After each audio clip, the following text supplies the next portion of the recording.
कि देखिए आपको मान लो कोई भी एलिमेंट वो दे दे, कोई भी एक एलिमेंट आपको वो दे दे और पूछे बताओ भैया कि ये कहां पर है टेबल में, इसकी पोजीशन क्या है ना।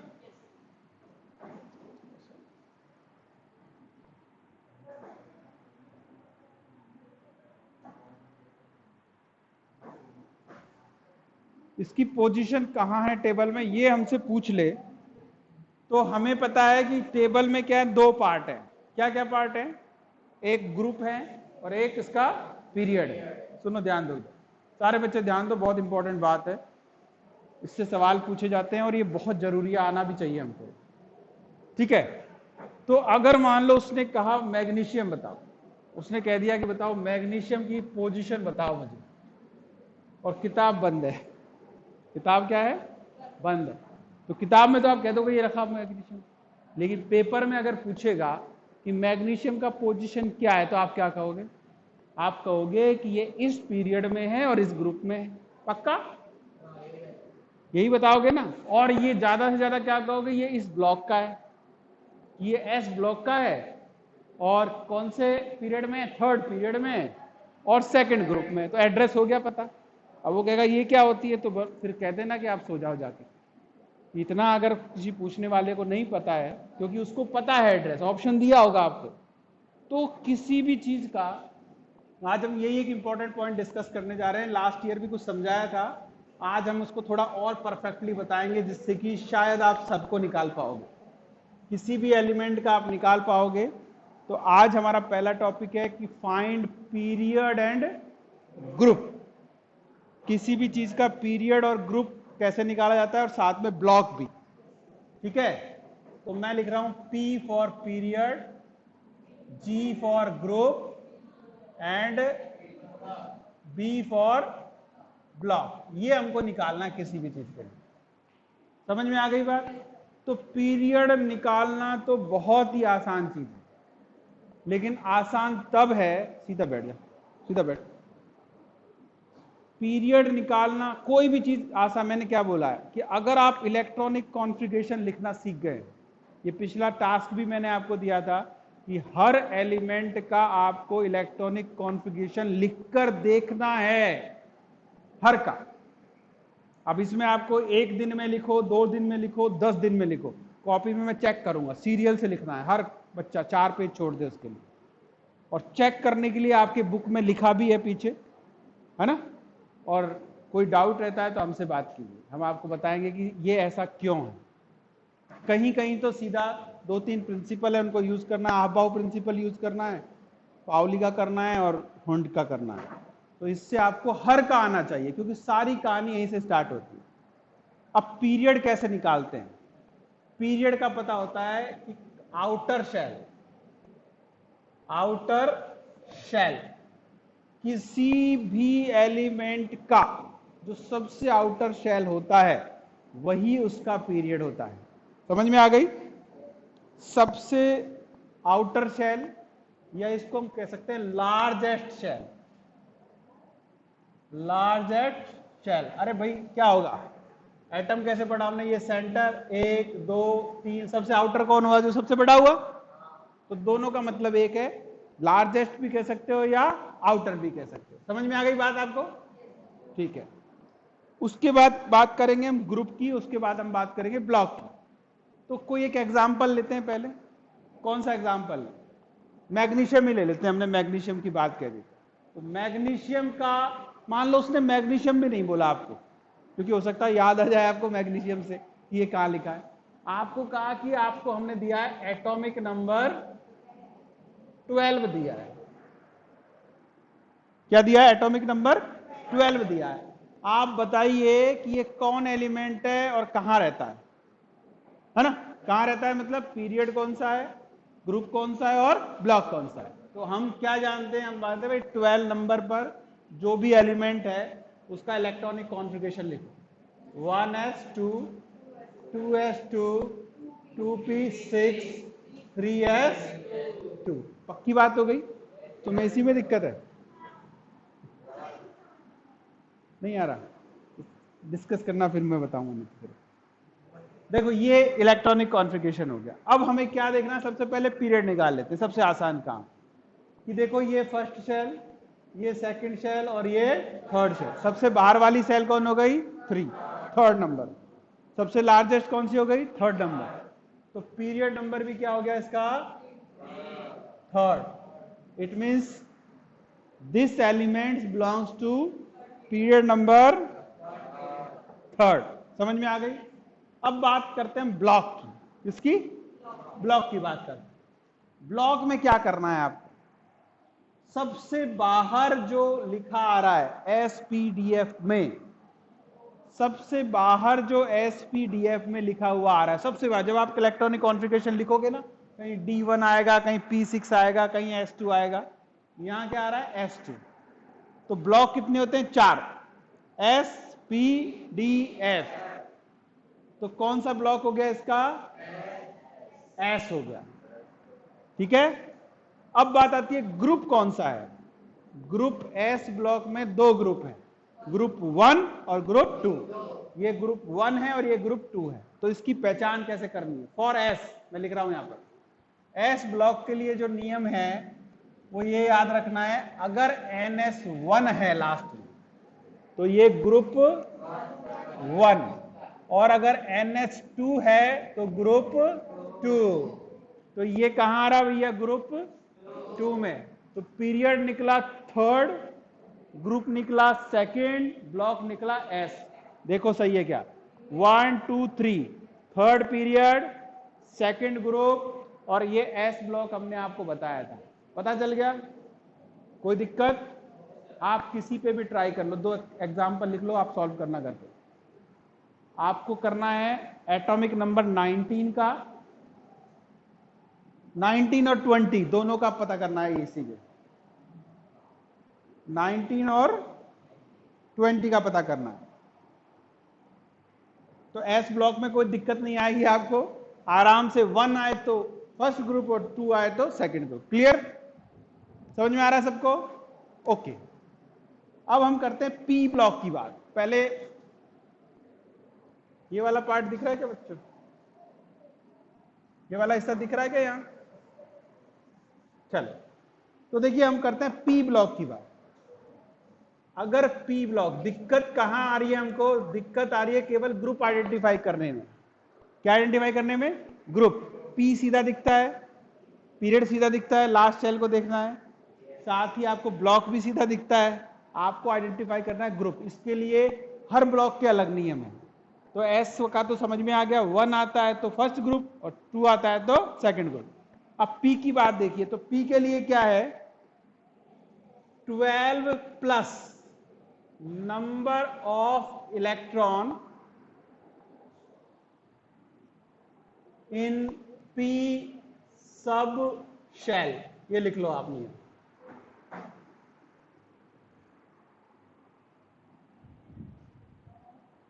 ठीक है। और ये किसकी बात करनी है हमको? Last shell. लास्ट P में जितने इलेक्ट्रॉन हैं उसमें क्या ऐड कर देना है? 12। अब सुन लो इसका लॉजिक क्या है। आपको बताया था ना कि कहां से शुरू होता है P? 13 से। तो 12 के प्लस करोगे तभी तो आएगा। अरे 12 तक तो है ही नहीं, तो आपको क्या करना है? इसलिए हमने यहां 12 प्लस किया है। अब P में जितना इलेक्ट्रॉन आता है, अगर 1 आता है तो 12 प्लस 1 ग्रुप कौन सा हो गया? 13। 12 प्लस 2 क्या हो गया? 14। 12 प्लस 3 क्या हो गया? 15। समझ में आ रही है बात? समझ में तब आएगी जब एक एग्जाम्पल करेंगे। एग्जाम्पल करो आप, करो आप, करो आप, करो आप। कौन सा करोगे? कोई भी लो आप। ये ले लो ये। अच्छा ये बताओ, इसका एटॉमिक नंबर बताओ जल्दी से मुझे। इसका एटॉमिक नंबर बताओ पहले। एटॉमिक नंबर बताओ, कल बताया था मैंने, याद? 35 है ना? कैसे पता चला? क्योंकि देखो यहां से स्टार्ट किया था हमने, 2 और 8 10 प्लस 18 फिर 36, और 36 से पहले 35। सब कुछ सीख जाओगे अगर ये याद कर लिया ना, तो सब कुछ याद आएगा, फिर कुछ रटने की जरूरत नहीं। तो 35 आ गया। अच्छा क्या करना है? एटॉमिक नंबर आ गया हमारा 35। चलो निकालें।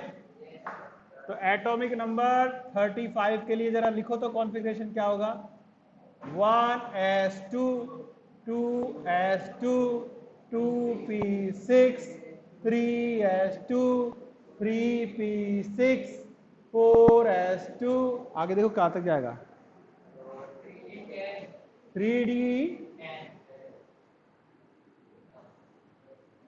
10 4p5 हो गया क्या, देखो 35, देखो देखो देखो जल्दी चेक करो, हो गया, ओके, अरे हो गया कि नहीं हो गया, बुक लाइए तू, खोल बुक, खोल बुक, खोल बुक, खोल, तूने इतने दिनों में ये भी नहीं सीखा कॉन्फ़िगरेशन कैसे करते हैं, ये देखिए बना हुआ है, ये देखिए ये सीक्वेंस दिया हुआ है, ऐसे बढ़ते हैं, एस में 2, जितने भी ऐसे उसमें 2 आ सकता है, पी में 6 आ सकता है, इस हिसाब से भरा हुआ है, चेक कर लो, यही ऑर्डर चल रहा होगा, ठीक है, आप बहुत प्रिंसिपल से बढ़ते हैं ना अपन, अब ये आ गया, अब क्या निकालना है हमको, सबसे पहले पीरियड निकालो, कैसे निकालो बताओ, कौन सा पीरियड,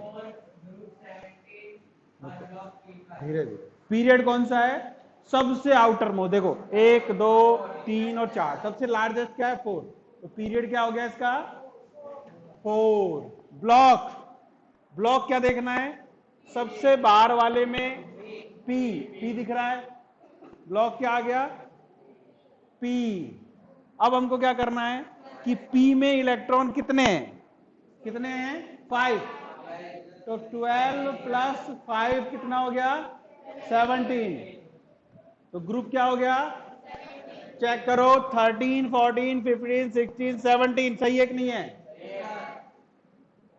क्लियर, अच्छा 2 सवाल लिख लो, एटॉमिक नंबर 16 का चेक करोगे 5 होगा ना, कहां लिखा वो,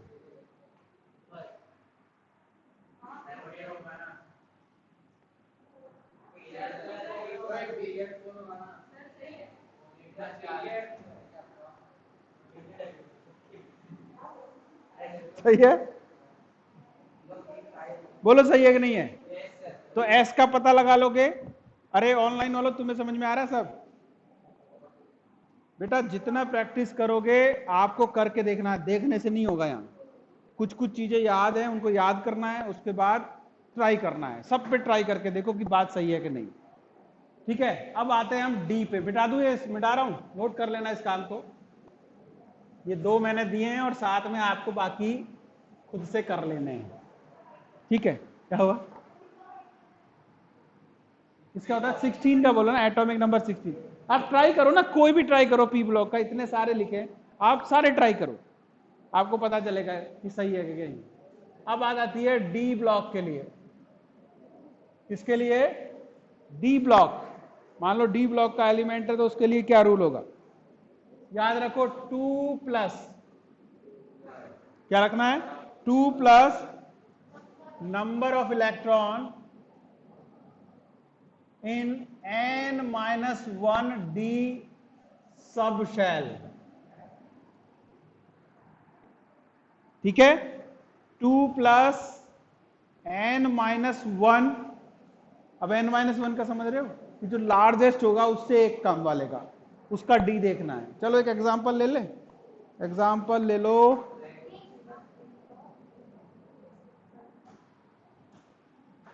ट्वेंटी 26 का लो, चलो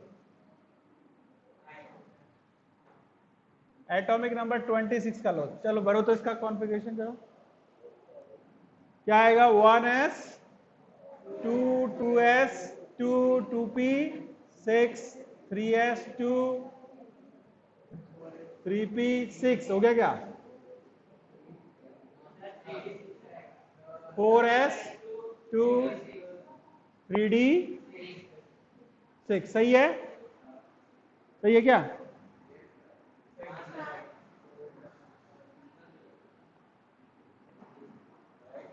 सही है ना, अच्छा अब क्या चेक करना है, सबसे पहले चेक करना है हमको क्या क्या क्या क्या पीरियड, तो पीरियड में देखो नंबर में 1 2 3 4 में सबसे ज्यादा कौन सा है 4, ये लास्ट नहीं देखना, इसमें नंबर देखना, नंबर सबसे बड़ा कौन सा है, 4 है, तो यही पीरियड को करता है, ये सबसे आसान है, तो 4 पहले वाला ही चल गया। चलो अब क्या देखना है हमको, हमको देखना है ब्लॉक। तो ब्लॉक क्या देखते हैं, कोई भी कॉन्फ़िगरेशन आप लिखोगे उसमें सबसे लास्ट में इलेक्ट्रॉन जिसमें जा रहा है वही क्या है उसका ब्लॉक, किसमें जा रहा है, डी में, तो ब्लॉक क्या हो गया, डी। अगर डी में है तो रूल क्या है, 2 प्लस n-1। अब n कौन है, n है 4 और n-1 कौन है, 3 है ना, तो कितना हो गया, 2 + 6 = 8। इसका मतलब ग्रुप नंबर हो गया 8। चेक करो जरा आयरन है क्या, ये लिखा भी है, ये देखो 8 पे,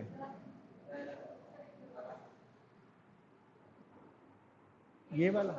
अच्छा फिर से समझो, देखो रूल क्या है, 2, ये तो याद करना पड़ेगा, 2 + number of electron in n-1d।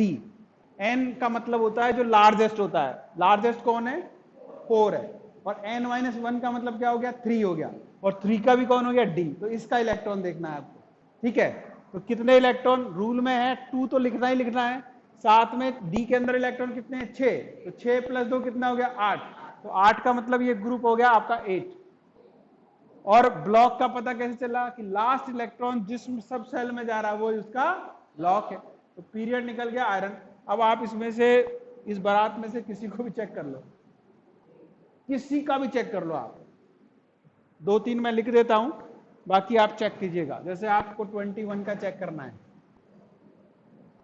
ठीक है, क्लियर, 21 का चेक कर लेना, बाकी आपको सबको ट्राई करो, मैं तो कहता हूं सबको करो जिससे सही और गलत का पता चले, ठीक है, ठीक। अच्छा बिठा दूं इसको, बिठा दूं क्या, सबने लिख लिया। अब आती है एफ ब्लॉक की बात। देखिए एफ ब्लॉक जो है उसके लिए किसी रूल की जरूरत ही नहीं है, एफ ब्लॉक के लिए किसी रूल की जरूरत ही नहीं है। टेबल में देखा होगा 2 लाइन है 14 एलिमेंट की, नीचे अपनी टेबल में देखो बुक में, नीचे 2 लाइनें आपको नजर आ रही हैं, ये नीचे 2 लाइनें मैंने बनाई नहीं थी, ये जो 2 लाइनें ना नीचे वाली, ये एफ ब्लॉक की है, तो आप इसका नंबर ही याद कर लो केवल। एफ ब्लॉक कहां से कहां होता है, एफ ब्लॉक होता है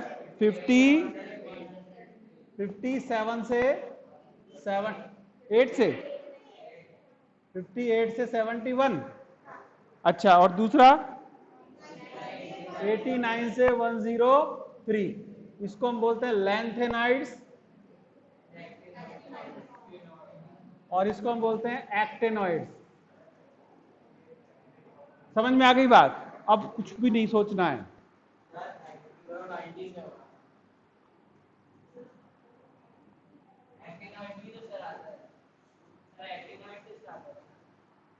एक्टिनॉइड के बाद वाले, लैंथेनॉइड के बाद वाले। सुनो अब इसमें क्या करना है, इसका कोई रूल नहीं है, आप बस नंबर देख लो, 58 से 71 के बीच में आ रहा है तो एफ ब्लॉक, कौन सा एफ, लैंथेनॉइड, और 90 से 103 के बीच में आ रहा है तो एक्टेनॉइड। कुछ देखना है, कोई जरूरत नहीं, आप अपने आप आपको पता चल गया ये क्या क्या है, क्लियर है कि नहीं।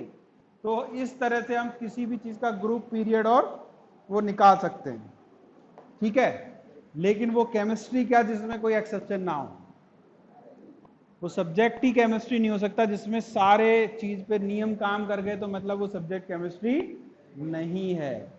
तो कुछ कुछ एक्सेप्शन आएंगे और सवाल उसी से पूछे जाएंगे। समझ में आ गई बात। तो एक सवाल हम करते हैं, हमको पता चलेगा कि वो एक्सेप्शन है, तो एक्सेप्शन के केस में हमको क्या करना है। एटॉमिक नंबर 24 का पता करो तो जरा, एटॉमिक नंबर 24 क्या है इसका पता करो जरा, क्या आ रहा है, इलेक्ट्रॉनिक कॉन्फ़िगरेशन लिखो,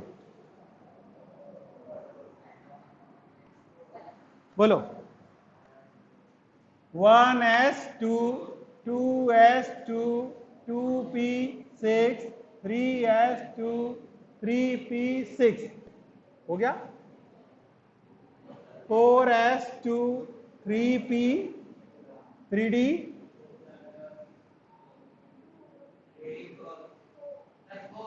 4 3d4। अब क्या है ना, देखो अब यहां ध्यान देना है, कौन है भाई साहब ये 24 पे? क्रोमियम। इसको याद रख लेना, ये हमेशा एक्सेप्शनल इलेक्ट्रॉनिक कॉन्फ़िगरेशन है। आपके हिसाब से ये आ रहा है, लेकिन इसका सही कॉन्फ़िगरेशन नहीं है, क्योंकि आपको क्या करना पड़ेगा, इसको हाफ फिल्ड करना पड़ेगा। यहां पर एक फुल फील्ड है, एस में 2 है, डी में हाफ फील्ड से कम है। अगर हम एक को यहां जंप करा दे तो D5 हो जाएगा, S1 हो जाएगा, 2 हाफ फील्ड हो जाएंगे, ज्यादा हो जाएगा। ठीक है, तो आप मतलब ऑब्वियसली आप इसको ऐसे ही लिखोगे ना, 3D5। अब जरा करके देखो तो इससे 4s1 3D5 से करके देखो हो रहा है क्या, क्या आंसर आता है। देखो सुनो, पीरियड आएगा 4 और ब्लॉक आएगा D, ब्लॉक आएगा D। आंसर क्या आएगा, 2 + 5 कितना आ रहा है, 7। इसका मतलब 7 में आ रहा है क्या ये? नो, गलत, 7 में गलत। तो ऐसे केस में क्या करना है, कुछ एक एक्सेप्शन है, ये जैसे एक्सेप्शन है, तो इसमें क्या करना है, अपना दिमाग नहीं लगाना है। यानी इलेक्ट्रॉनिक कॉन्फ़िगरेशन को दिमाग लगा के सही नहीं करना है, जैसा मिल रहा है ना आपको, यानी जैसा आप भर रहे हो, ये मत देखो कि ये स्टेबल होगा कि नहीं होगा, जो एक्सपेक्टेड है उसी को रखो। यानी इसको हम डिलीट कर देते हैं। अब लगाओ दिमाग, पीरियड 4, ब्लॉक डी, और 2 + 4 6, क्या 6 में आ रहा है क्या? तो यही ध्यान रखना है कि जो एक्सेप्शंस होंगे, जो एक्सेप्शंस होंगे, यानी जिनका इलेक्ट्रॉनिक कॉन्फ़िगरेशन में एक्सेप्ट, अब कहोगे सर कौन कौन का, ये तो करोगे तो पता चलेगा आप। अगर हम लोग का इलेक्ट्रॉनिक कॉन्फ़िगरेशन होगा तो हम लोग वो वाला देखेंगे। कौन सा वाला? मतलब 4s1 भाई रूल है ना, सुन, ये ट्रिक है।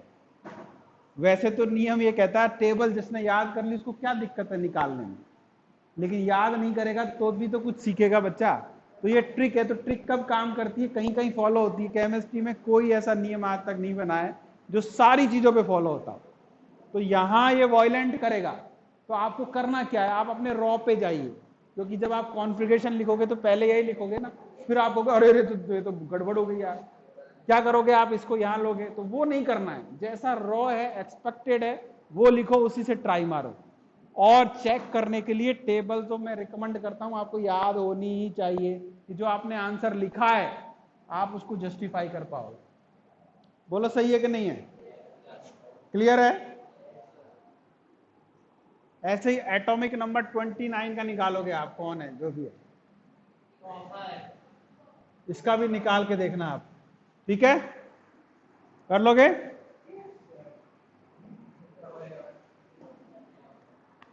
बोलो सही है कि नहीं है?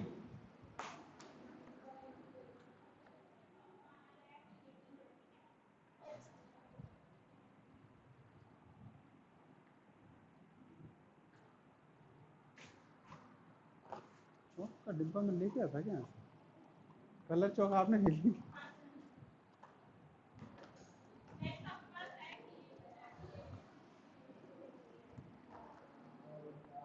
अच्छा ठीक है, क्लियर हो गई बात। अब हम आते हैं अपने मेन टॉपिक पे, और वो है पीरियोडिसिटी।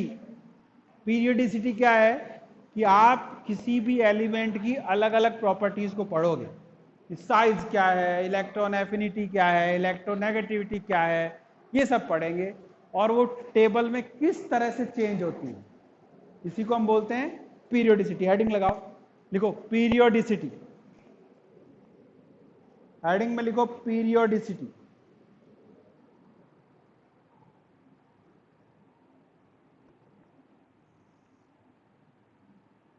लिखो, मतलब क्या है, रिपीटेड ट्रेंड्स, लिखो इसका मतलब क्या है, रिपीटेड ट्रेंड्स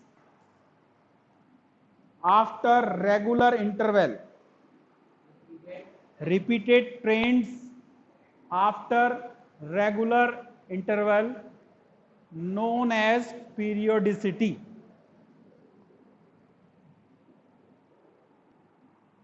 क्या कहलाता है ये, पीरियोडिसिटी। मतलब क्या हुआ कि यहाँ पे आपने चेक किया कि सोडियम एक मेटल निकला और उसके बाद आप पूरे यहाँ तक घूम के आ गए, किसी की प्रॉपर्टी इससे मैच नहीं करी, लेकिन जब 19 नंबर का पोटेशियम आया तो उसकी प्रॉपर्टी फिर से उससे मैच कर गई, तो एक इंटरवल के बाद मैच करी। हाँ बोलो कुछ हाँ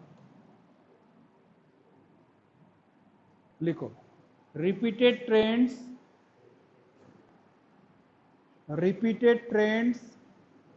आफ्टर रेगुलर इंटरवल।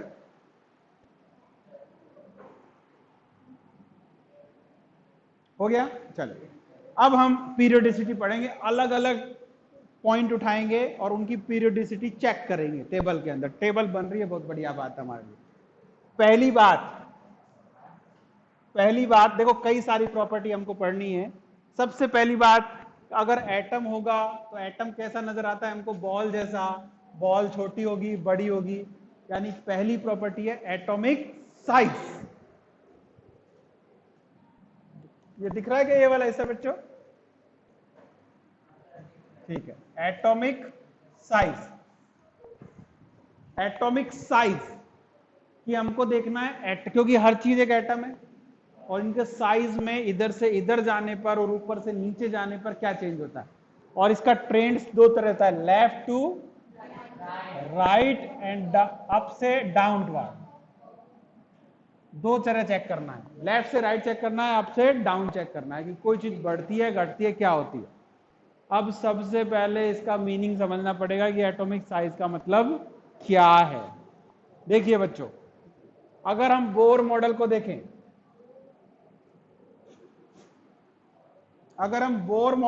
किसको देखें? बोर मॉडल क्या कहता है हमें? ये प्लस होता है, इसके चारों तरफ शेल्स होती हैं और इलेक्ट्रॉन आप देखोगे कि सबसे जो बाहर वाला इलेक्ट्रॉन है, सबसे बाहर जो इलेक्ट्रॉन बैठा है ना, आपके दिमाग में साइज का कैसे पता चलता है कि सबसे बाहर वाले इलेक्ट्रॉन की जो सेंटर से डिस्टेंस है वही उसका साइज है। लेकिन ये बात सही नहीं है। क्यों नहीं है? क्योंकि ये तो बोर ने कहा था, इसके बाद तो बहुत सारे कलाकार आए, है ना, उन्होंने कहा नहीं नहीं नहीं, ये पार्टिकल वार्टिकल कुछ नहीं है, क्या है ये? वेव है। तो वेव तो ऐसे हो ही नहीं सकती, वेव तो फिर ऐसे डिस्को करती है, ऐसे डिस्को भांगड़ा करती है ना वो, तो उसकी तो जगह जगह बार बार क्या हो रही है? जगह बदल रही है। तो ये डेफिनेशन सही नहीं। मतलब ये हुआ कि किसी भी एटम का साइज उसकी आइसोलेटेड स्टेट में निकालना पॉसिबल नहीं है। जो आइसोलेटेड स्टेट में एटम इतना ज्यादा एक्टिव होता है कि इलेक्ट्रॉन ऐसे ऐसे करता रहता है, पकड़ो उसको, कहां पकड़ो, तो पॉसिबल नहीं है, क्योंकि हमने पढ़ लिया है कि ये क्या है, इसकी वेव नेचर है। तो हम क्या करेंगे, सारे एलिमेंट्स को देखेंगे कि ये बन जाए मॉलिक्यूल। क्या बन जाए? मॉलिक्यूल बन जाए। अब मॉलिक्यूल बनने के लिए क्या करना पड़ेगा? बॉन्ड बनाना पड़ेगा, और हर कोई अलग टाइप का बॉन्ड बनाएगा। कुछ आयनिक बनाएंगे, कुछ वॉन्डरवॉल बनाएंगे, कुछ कोवलेंट बनाएंगे। तो इसीलिए अगर आपने किताब पढ़ी होगी तो कहीं देखा होगा कोवलेंट रेडियाई, कहीं देखा होगा आयनिक रेडियाई, कहीं देखा होगा वॉन्डरवॉल रेडियाई। पढ़ा है नहीं पढ़ा है? नहीं पढ़ा है? जो पढ़ेगा उसको पता चलेगा ना। तो समझ लो कि जो एटॉमिक साइज की हम बात करेंगे तो हम 3-4 चीजों की बात करेंगे एटॉमिक साइज के लिए। किस किस तरह से? एक होता है कोवेलेंट रेडियाई या रेडियस, पहली बात। दूसरा होगा वांडरवॉल्स। तीसरा हो गया मेटेलिक, और चौथा हो गया आयनिक। समझ रहे हो ना ये बात क्या है? अरे भाई, जो कोवलेंट बॉन्ड बनाएगा उसके लिए कोवलेंट रेडियाई, जो आयनिक बॉन्ड बनाएगा उसके लिए आयनिक रेडियाई, जो मेटल होंगे उनके लिए मेटेलिक रेडियाई, और जो इनर्ट गैसेज होंगे उनके लिए वांडरवाल रेडियाई। तो अलग अलग के लिए डेफिनेशन अलग अलग काम करती है। अब समझो, कोवलेंट रेडियाई का मतलब क्या है? हमने एक एग्जांपल ले लिया H2, क्या ले लिया? हाइड्रोजन ले लिया। और क्लास 10th में इतना तो हमने पढ़ा ही है कि भैया H2 का अगर हम इलेक्ट्रॉन डॉट स्ट्रक्चर बनाएंगे तो ऐसा बनेगा, हाँ के ना? अच्छा, तो ये बनेगा, इसका मतलब ये कोवलेंटली बॉन्डेड है। अच्छा, तो ये इसका सेंटर और ये इसका सेंटर, इसका नाम A, इसका नाम B, दोनों को सेंटर को मिला दिया, इसको हम बोलते हैं बॉन्ड लेंथ। क्या बोलते हैं? Bond length. यानी हम इसको डिस्टेंस भी कह सकते हैं, लिख दो DAB, ये दोनों के बीच की डिस्टेंस हो गई। कब? जब दोनों एटम कोवलेंटली बॉन्डेड हैं। हमें क्या चेक करना है? एक एटम की रेडियस चेक करनी है, तो क्या करें? This is divided by 2। यानी अकेले का तो मेजर करना पॉसिबल ही नहीं है भैया, अकेले में तो घूमता रहेगा ना एटम लगातार। तो बॉन्ड बनाओ, बॉन्ड बनाओगे तो फिक्स होगा कि दो एटम के बीच में आ गया। अब आपने उसकी बॉन्ड लेंथ निकाली, जो बॉन्ड वो बना रहा है उस हिसाब से उसको डिवाइडेड कर दिया 2 से, तो क्या बन गई है उसकी? Covalent radius. ठीक है, तो कुछ केसेस में हम कोवलेंट रेडियस ही पढ़ेंगे। समझ में आ गया? इसमें क्या होता है, दोनों एटम आपस में ओवरलैप कर लेते हैं, यानी दोनों मिलकर एक कॉमन एरिया बनाते हैं, कुछ एरिया उसका ढकता है, कुछ एरिया उसका ढकता है। तो ये हो गया। दूसरा है देखो वांडर वॉल रेडियाई। कौन सी रेडियाई? Wander wall. ये क्या है भैया? हीलियम क्या है? इनर्ट गैस है। ये इनर्ट गैस क्यों है? क्योंकि ये किसी से बॉन्ड वॉन्ड नहीं बनाती है, तभी तो इनर्ट है। अरे जो रिएक्शन कर ले, जो बॉन्ड बना ले, वो इनर्ट कैसा? तो ये क्या करती है? किसी से बॉन्ड वॉन्ड नहीं बनाती है। अगर HE ये है तो दूसरा HE ये है, लेकिन इनमें भी थोड़ा बहुत अट्रैक्शन होता है, एक फेक टाइप का, जिसको हम बोलते हैं वांडर वॉल अट्रैक्शन। समझ में आ गया? अब कैसे? आपने मान लो एक डिब्बे के अंदर हीलियम भरा, तो एक ही मॉलिक्यूल थोड़ी है उसका, कई सारे होंगे, तो वो साथ तो रह रहे हैं ना। अरे साथ तो रह रहे हैं, इसका मतलब थोड़ा अट्रैक्शन तो उनके बीच में है, लेकिन बहुत ही वीक है। इसको हम बोलते हैं वांडर वॉल अट्रैक्शन। और इस कंडीशन में दोनों का सेंटर एक दूरी पर होगा। इसको भी हमने मान लिया A और इसको हमने मान लिया B, तो क्या निकालेंगे रेडियस? DAB divided by 2। अब मैं एक सवाल पूछूंगा, ध्यान से सुनो, समझ लो इस बात, इससे रिलेटेड एक सवाल पूछूंगा। यहां तक समझ में आया सबको? अच्छा, अब आती है मेटेलिक रेडियाई की बात, इसको हम बाद में पढ़ेंगे, पहले मेटेलिक को देखो। अब मेटेलिक क्या है? मेटल्स क्या होते हैं भैया? मेटल्स मतलब ये आयरन मेटल है, कॉपर मेटल है। मेटल के अंदर मेटेलिक बॉन्ड होते हैं। कैसे बॉन्ड? और मेटल में जो पार्टिकल होते हैं ना, ऐसे आपस में पास पास होते हैं, फिक्स्ड होते हैं। क्रिस्टलाइन का मतलब यही है कि पार्टिकल एकदम फिक्स रहे। सही के गलत? सही। और मेटल में एक और बात है, they are very good conductor of electricity because they have free electron. तो इनका क्या होता है कि इनके जो इलेक्ट्रॉन होते हैं ना, वो ऐसे सरफेस पे नाचते रहते हैं, जैसे सर पे टोपी लगा लेते हैं ना, वैसे इनके इलेक्ट्रॉन फ्री रहते हैं। एक क्लाउड सा है, वो लगातार घूमता रहता है। अब क्या होगा देखो, इसका सेंटर, इसका सेंटर, ये इसका न्यूक्लियस, ये इसका न्यूक्लियस, तो जरूरी नहीं है कि ये इससे अट्रैक्टेड रहे, ये इसको ये भी अट्रैक्ट कर रहा है, इसको ये भी अट्रैक्ट कर रहा है। तो इससे क्या है, ये आपस में बंधे हुए हैं, इलेक्ट्रॉन लगातार फ्रीली मूव कर रहे हैं। ठीक है, तो इस कंडीशन में इन दोनों के बीच की जो डिस्टेंस है, मान लिया ये A है, ये B है, तो DAB डिवाइडेड बाय 2 क्या कहलाएगी? Metallic radii. समझ में आ गई कि बॉन्डिंग पैटर्न को समझो, और उस डिस्टेंस को, इंटर न्यूक्लियर डिस्टेंस को अगर हम 2 से डिवाइड कर देंगे तो वो जो रेडियस आएगी क्या होगी? वो उसकी रेडियस कहलाएगी। अब पहले बात अपने दिमाग में कंक्लूड करो, जो मेरा सवाल है वो ये है कि आपने 3 तरह की रेडियाई पढ़ ली, सबसे बड़ी कौन सी है? सबसे ज्यादा वैल्यू किसकी आएगी? वांडर वॉल की आएगी ऑब्वियसली, यानी वांडर वॉल रेडियाई बड़ी होती है ना। उसके बाद मेटेलिक, और उसके बाद, समझ में आ गई बात? तो एक ऑर्डर तो ये लिख लो अपनी कॉपी में कि सबसे ज्यादा वांडर वॉल्स ग्रेटर देन कौन सा? Metallic greater than covalent. Reason समझ में आ रहा है सबको? क्या कि भैया कोवल दिख रहा है ना डिस्टेंस, कि कोवलेंट क्या है, ओवरलैप से बन रहा है, मेटल की सरफेस टच कर रही है, और वांडरवाल तो दूर से ही नमस्कार कर रहे हैं। तो किसी भी चीज का साइज बढ़ेगा, अब देखो आप समझो, हो गया यहां तक?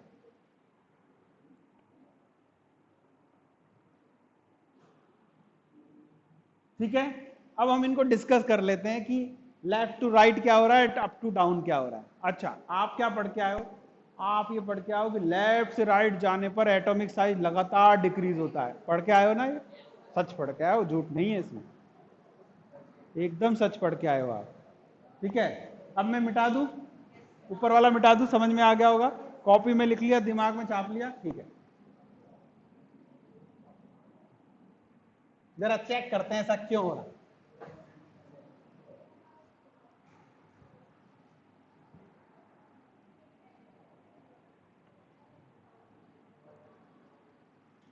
Boron, carbon, nitrogen, oxygen, fluorine, neon, इसका नंबर 3, इसका नंबर 4, इसका नंबर 5, इसका number 6, 7, 8, 9, 10।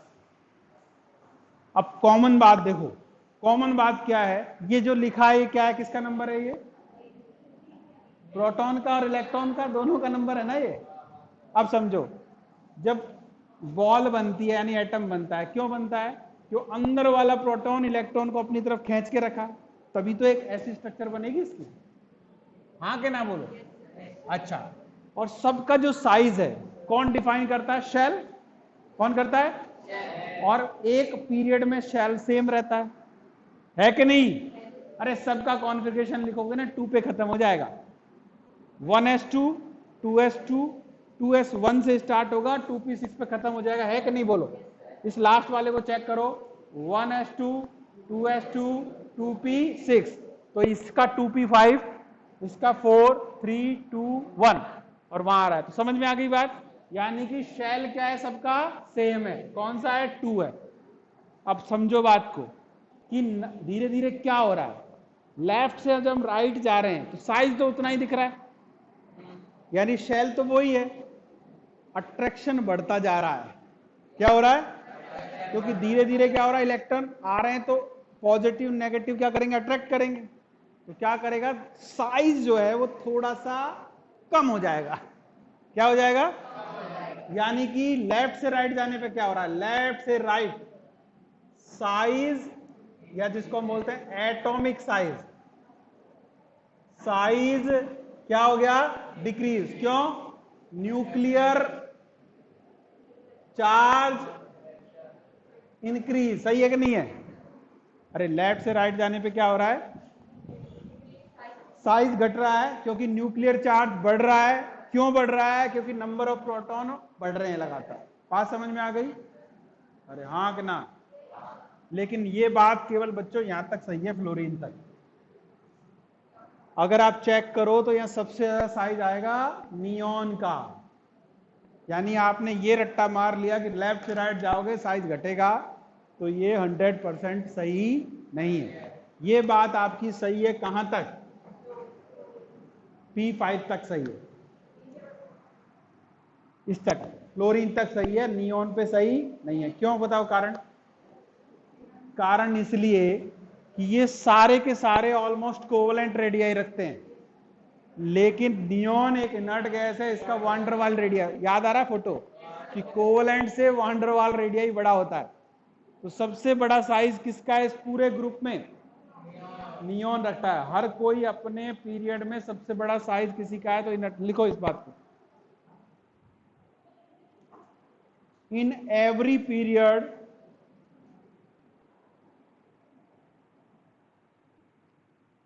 Largest size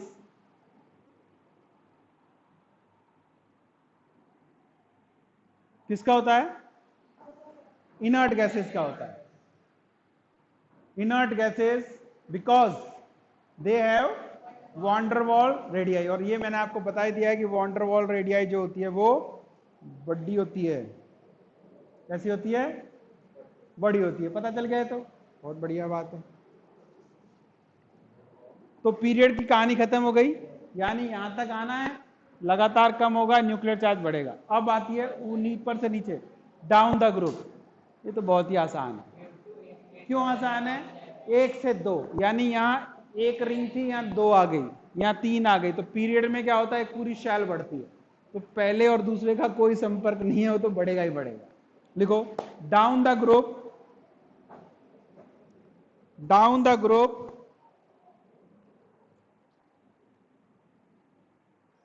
atomic size increases, down the group atomic size increases because, बताओ को क्यों? Number of shell increases.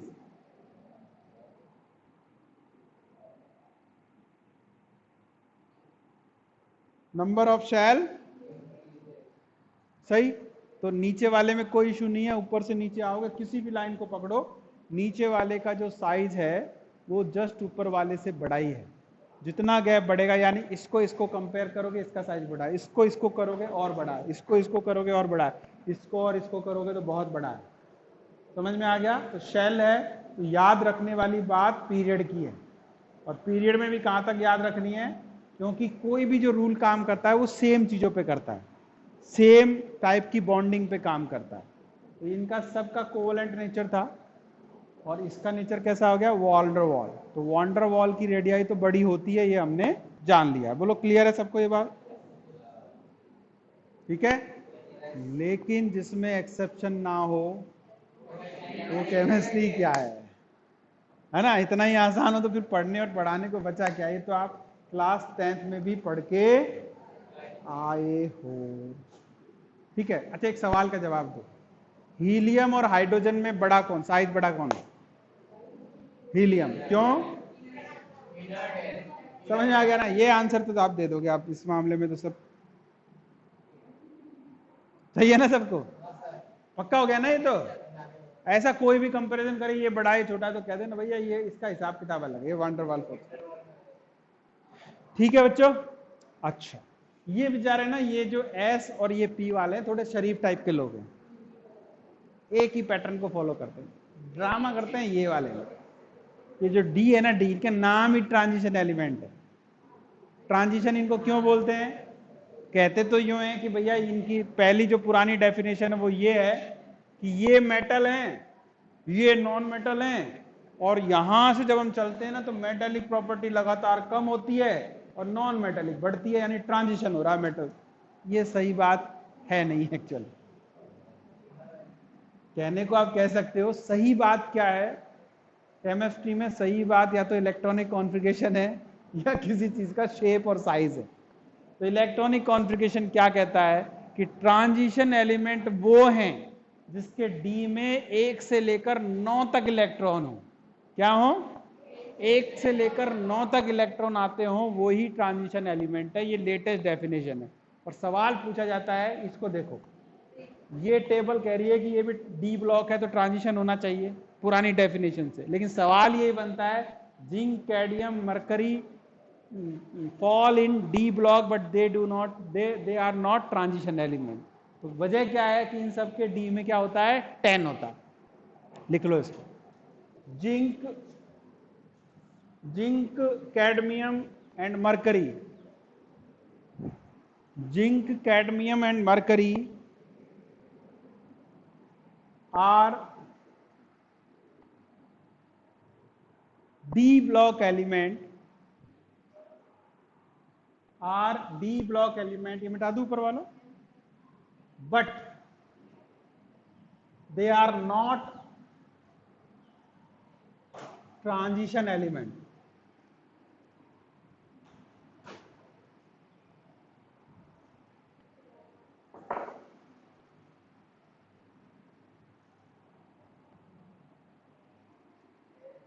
They are not transition element. समझ में आ गई? सवाल आता है, मजाक नहीं कर रहा हूं मैं। ये क्यों नहीं है? बिकॉज, लिखो, because they have D10 configuration, जबकि वहां क्या होना चाहिए, D1 से 9 होना चाहिए। 1 से 9 तक सब वैलिड है। अब समझ लो ना अपने आप, डी में 1 होगा, 2 हो सकता है, 3 हो सकता है, 9 तक होगा, ट्रांजिशन है। लेकिन 10 होते ही वो ट्रांजिशन एलिमेंट नहीं है, क्योंकि ट्रांजिशन का मतलब कुछ अलग है। ऐसे एलिमेंट जो कलर वलर रखते हो, तो कलर तभी होता है जब अनपेयर्ड इलेक्ट्रॉन होता है। तो डी 10 होते ही तो बढ़ जाएगा, वो क्यों जाएगा भाई? रात सबने खाना खा लिया, रात के 12 बज गए, अब कोई डांस थोड़ी करेगा, नहीं करेगा ना। डांस कौन करता है? जो जिसने दिन में खाना नहीं खाया, भूख लगी है ना। तो अनपेयर्ड इलेक्ट्रॉन होगा तो ही है। तो ये बात इन पे वैलिड नहीं है हमारी। समझ में आ गया? एक अच्छा सवाल हमने आपको बता दिया। इसको जरा देखिए, इसको लिख लूं क्या मैं? Scandium, titanium, vanadium, chromium, manganese, iron, cobalt, निकल, कॉपर, जिंक। सुनो बच्चों, क्या कौन से ब्लॉक के पीरियड के एलिमेंट है ये? और क्या है? क्या पक्का?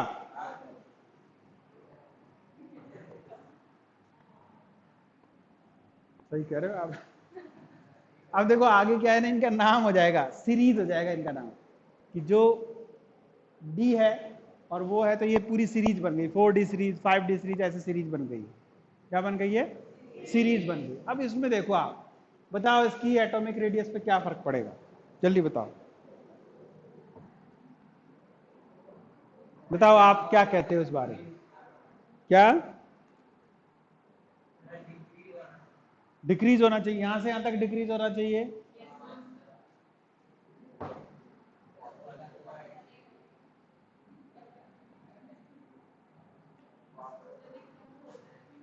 है, ये एक्सेप्शन है। देखो ये सब आपके बुक में जगह जगह छोटे छोटे टेबल बना के वैल्यूज दी होंगी, जिनको आप सोचते हैं बेकार चीज है, वो बेकार नहीं है। उनसे सवाल आता है कि क्या वैल्यू दिया है, किसका बढ़ रहा है, किसका घट रहा है। देखो देखो, ये फर्स्ट 3 जो है ना, ये बेचारे बहुत समझदार लोग हैं। ये क्या करते हैं? डिक्रीज करते हैं, यानी स्कैंडियम का सबसे ज्यादा, उससे कम इसका, उसका इससे, ये हो गई डिक्रीज। क्या हो गई? फिर ये 4 जो लोग है ना, इनकी कांस्टेंट है, यानी थोड़ा बहुत फर्क आता है, लगभग बराबर है। और लास्ट वाले थोड़े तूफानी टाइप है, इंक्रीज। यानी यही नहीं है केवल, ये भी है। इसका मतलब आसान, अभी अब तो ये भी नहीं कह सकते कि इनके अंदर वान डर वाल बॉन्डिंग है। कह सकते हो क्या? नहीं कह सकते, कुछ दूसरा जुगाड़ ढूंढना पड़ेगा। और केमिस्ट्री के हर सवाल का जवाब उसके इलेक्ट्रॉनिक कॉन्फ़िगरेशन में ही छुपा होता है, ये मान के चलो आप। अच्छा देखो जरा क्या हो रहा है, ये D1 होगा ना, ये D2 होगा, है ना? अरे हाँ ना, ये D3 होगा, और ये D4 होगा, ये D5 होगा, ये D6 होगा, ये D7 होगा, ये D8 होगा, ये D9 होगा, और ये D, और आप कहोगे सर ये तो गलत है, ये भी D5 ही होगा। भाई एक्सेप्शन पढ़ा था ना हमने क्रोमियम का, कि D4 नहीं होता, क्या होता है? सही है। अब ये से सवाल का जवाब आएगा। देखो क्या है भाई, सबके सब में d ऑर्बिटल है। कितने? 1 2 3 4 5, 5 है। अब देखो वहां, यहां पर क्या है, पहले वाले में 1 इलेक्ट्रॉन, दूसरे वाले में दूसरा इलेक्ट्रॉन, तीसरे वाले में तीसरा इलेक्ट्रॉन, चौथे वाले में चौथा इलेक्ट्रॉन, पांचवें वाले में पांचवा इलेक्ट्रॉन। सही है? अगर माइनस के पास माइनस लाओगे क्या होगा? क्या होगा? रिपल्शन होगा। रिपल्शन होता है।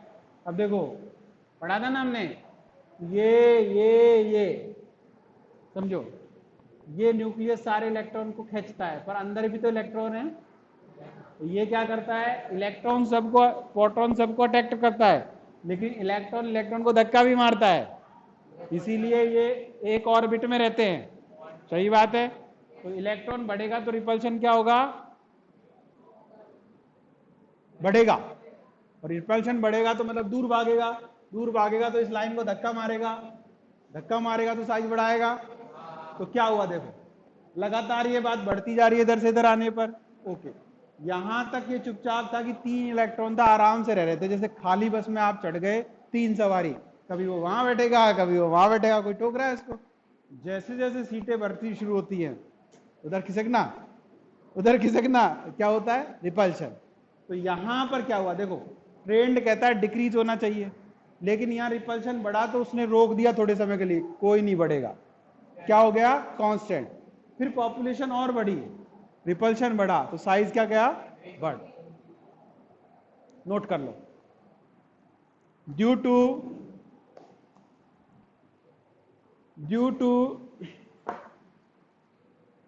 increase in electronic repulsion,